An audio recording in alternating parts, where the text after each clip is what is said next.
Chapter 727. After Andrew and the other 5 bodyguards had left, the scene in the lobby was a complete mess. The lobby manager of Orem Grand and the team of security guards were all lying on the ground with serious injuries inflicted upon them. Their face and noses were all very swollen, and they looked very miserable at this time. One of the security guards struggled to stand up as he hurriedly rushed over to help the lobby manager up from the ground. At this time, he could not help but ask, "Manager, what should we do now?" The lobby manager quickly replied with a cold expression on his face, "Hurry up and bring all of our men to the hospital immediately. I will go and look for Mr. Smith. I am certain that Mr. Smith will not let them off so easily since they actually dared to cause trouble at Orem Grand." Then, the lobby manager started limping toward Adam's office. At this time, both the father and son, Fury and Edward, were still waiting at the presidential suite of the Orem Grand Hotel.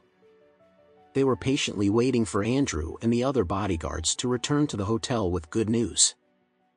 It felt as though it had just been a few minutes ago that Fury had received a text message from Mr. Joey saying that they had already arrived at Black Pepper and they had successfully subdued Don Stephen.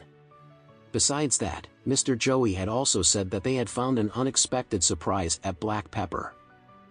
It turned out that the father-in-law of that piece of trash, Alex, was also dining there tonight. This made Fury truly very happy.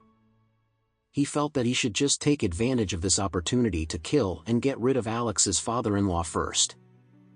However, an hour had already passed since he had received that text message from Mr. Joey. Moreover, Fury did not receive any further updates from Mr. Joey after that. This made Fury feel very uneasy because he felt that something was wrong. He tried calling Mr. Joey again, but no one was answering the phone. When he tried calling Andrew, no one answered the phone either. In fact, Andrew's cell phone was in his pocket. However, since both of his arms were already crippled, there was no way for him to take his cell phone out of his pocket at all. Since the other 4 bodyguards were also in the same condition, there was nothing they could do about it. If it were only his fingers that were broken, he could still control his cell phone by sliding it across his belly so that he could answer the call. However, since his entire arm was crippled, he could not exert any strength from his arm at all. It was a complete mess. When Fury could not get through to Andrew's phone, he could not help but feel a little nervous. Andrew was very powerful and strong. He had never met anyone who could be considered his opponent at all.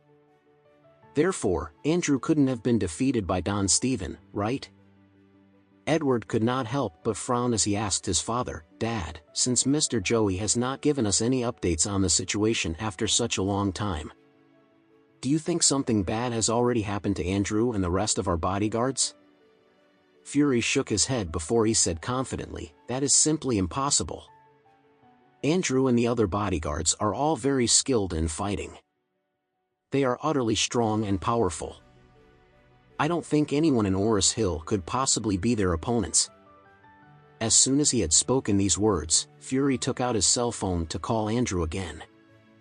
Immediately afterward, they could hear a cell phone ringing outside the corridor. As he was still wondering about the ringtone, the doorbell for their presidential suite suddenly rang. In a bout of desperation, one of the bodyguards had used his forehead to press on the doorbell at this time. As soon as Edward heard the doorbell ringing, he blurted out, "I guess that must be Andrew and the rest of his men." After that, Edward hurriedly ran forward to open the door. However, as soon as he opened the door and saw the scene before him, he was completely stunned. Fury walked over slowly at this time as he smiled and said, "What did I just tell you? Someone as insignificant as Don Stephen can't possibly defeat Andrew." Then, Fury continued speaking to his son who was still standing in a daze in front of the door. He said earnestly, "Edward, you should not be anxious and jump to conclusions next time. You should be calm and composed as you think about things so that you can do even greater things in the future. Do you understand?" Edward swallowed his saliva as he pointed at the 6 men who were standing outside the door with a horrified expression on his face. After that, he said blankly. "Dad, come and take a look at this." "What are you looking at?" Fury asked lightly. "Isn't it Andrew and the rest of our men? Why are they still standing outside the door? Why don't you let them in so that they can tell me the entire process of how they killed Don Steven in detail?"